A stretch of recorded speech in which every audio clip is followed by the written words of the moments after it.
Assalamualaikum warahmatullahi wabarakatuh. Beberapa tahun belakangan, perdagangan secara online dengan penerapan e-commerce adalah hal yang digemari masyarakat. Konsep perdagangan secara online yang diusung e-commerce adalah suatu konsep yang memungkinkan penjual dan pembeli tidak perlu bertemu secara langsung. Hal ini merupakan salah satu dampak positif dari perkembangan teknologi yang dimanfaatkan dengan baik oleh para pelaku bisnis. Oleh karena itu, kami kelompok 2 dari 05 SKP 11 yang beranggotakan saya sendiri Azhar Mulai Hartono dan juga rekan saya Bunga Natasha Salsabila, Muhammad Fadli Wima Oktavianto dan juga Nina Anggraini akan membahas mengenai manfaat e-commerce, materi mata kuliah Sistem Informasi Manajemen dengan dosen pengampu mata kuliah yaitu Ibu Septi Wahidirani Saputri, Eskom MM. Pengertian e-commerce. Yang pertama, e-commerce merupakan aktivitas perdagangan elektronik. Maksudnya, segala bentuk perdagangan meliputi proses pemesanan barang ataupun jasa sampai dengan distribusi yang memanfaatkan sistem elektronik seperti internet maupun jaringan internet. Misalkan saja kita ingin membeli pakaian, kita bisa membeli pakaiannya melalui aplikasi Shopee, Lazada, atau sebagainya tanpa perlu harus pergi ke tokonya. Lalu yang terakhir, e-commerce merupakan aktivitas yang berhubungan dengan proses transaksi elektronik seperti transfer dana elektronik, perdagangan data elektronik, sistem pengolahan data inventory yang dilakukan dengan sistem komputer ataupun jaringan komputer dan sebagainya. Misal saja dengan contoh tadi kita ingin membeli pakaian di aplikasi Shopee, Lazada, atau Tokopedia, kita bisa membayarnya melalui e-banking atau e-money. Sehingga secara sederhana, e-commerce adalah bentuk perdagangan yang dilakukan secara online dengan memanfaatkan internet melalui komputer, laptop, sampai smartphone. Banyak bentuk layanan yang bisa didapatkan dengan memanfaatkan transaksi e-commerce. Mulai dari pembelian tiket transportasi, pembayaran tagihan seperti listrik dan air, kemudian juga layanan perbankan atau investasi, dan masih banyak lagi. Transaksi e-commerce bisa dalam bentuk bisnis to bisnis, bisnis to customer to bisnis, dan beberapa bentuk lainnya yang akan dibahas oleh rekan saya Nina Anggraini. Halo, saya Nina Anggraini. Di sini saya akan menjelaskan mengenai klasifikasi e-commerce atau jenis-jenis e-commerce. Dengan klasifikasi e-commerce atau jenis-jenis e-commerce, di sini ada 6 jenis, mulai dari B2B sampai dengan G2C. Kita masuk ke konsep dan contoh. Nah, yang pertama itu kita mulai dari B2B. B2B itu adalah transaksi antara pelaku bisnis dengan pelaku bisnis lainnya. Biasanya dapat berupa kesepakatan yang spesifik untuk mendukung kelancaran bisnis.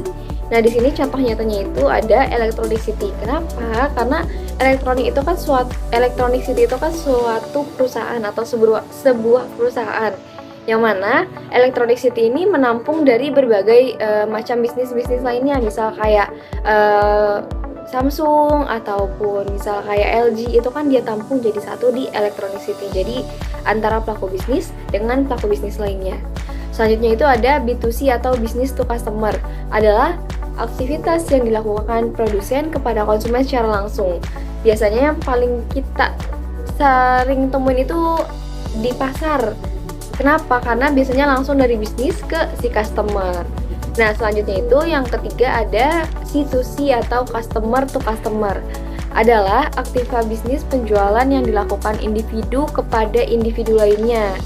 Nah, biasanya ini untuk poin yang nomor 3 dan nomor 2 dan nomor 3 itu kita agak mirip. Contohnya itu misal kayak Lazada, Tokopedia, Blibli, dan sebagainya. Kenapa? Karena di dalam e-commerce itu, di dalam Blibli atau di dalam Tokopedia itu bukan cuma suatu bisnis aja, bukan cuma suatu perusahaan aja, tapi ada beberapa individu yang ternyata menjual barangnya itu untuk ke individu lainnya. Nah, terus untuk yang keempat itu ada C2B, Customer to Business, adalah model di mana konsumen atau individu menciptakan dan membentuk nilai pada proses bisnis. Contohnya tuh apa sih?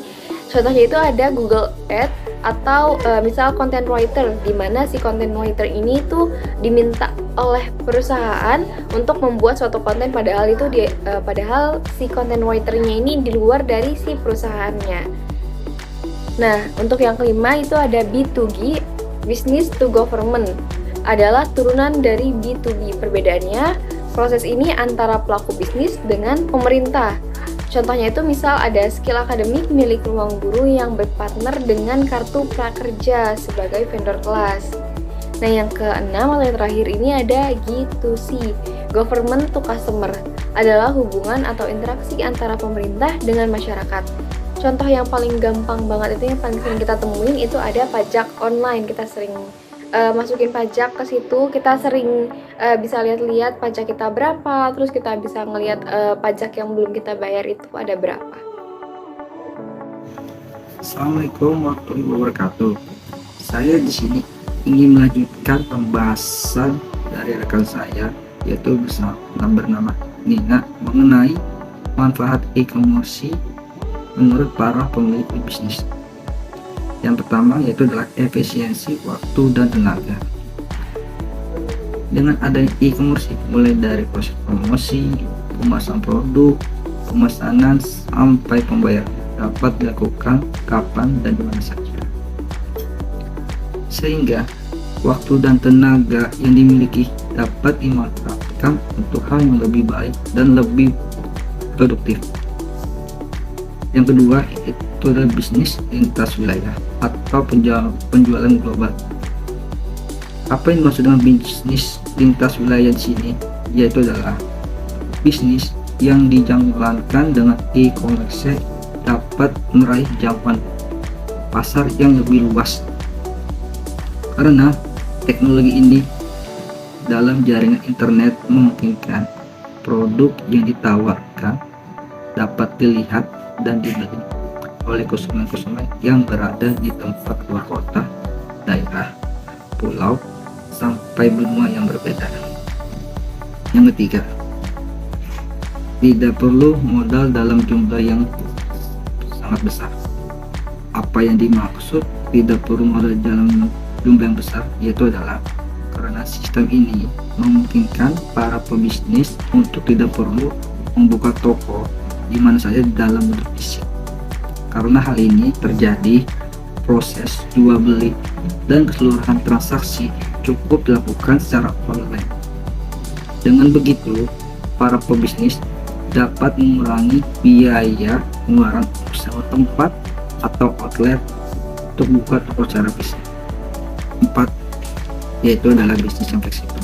Apa yang dimaksud dengan bisnis yang fleksibel? Yaitu adalah karena pengoperasian dan pengelolaan dapat dilakukan di mana saja, dari mana saja, dan kapan saja. Tidak perlu ke toko untuk membuka atau menutup toko setiap hari. Cukup duduk di rumah sambil melakukan hal-hal lainnya. Bisnis sudah berjalan dengan sendirinya. 5. Memudahkan pengembang bisnis. Apa yang dimaksud dengan memudahkan pengembang bisnis? Itu adalah jika jangkauan pasar suatu bisnis sudah menjadi lebih luas karena proses pengembangan atau ekspansi bisnis pun dapat dengan mudah direalisasikan. Bahkan bisa dibilang e-commerce ini adalah pilihan metode yang paling tepat untuk kalian. Untuk pembahasan selanjutnya akan dibacakan oleh rekan saya yang mendalam. Sekian, terima kasih.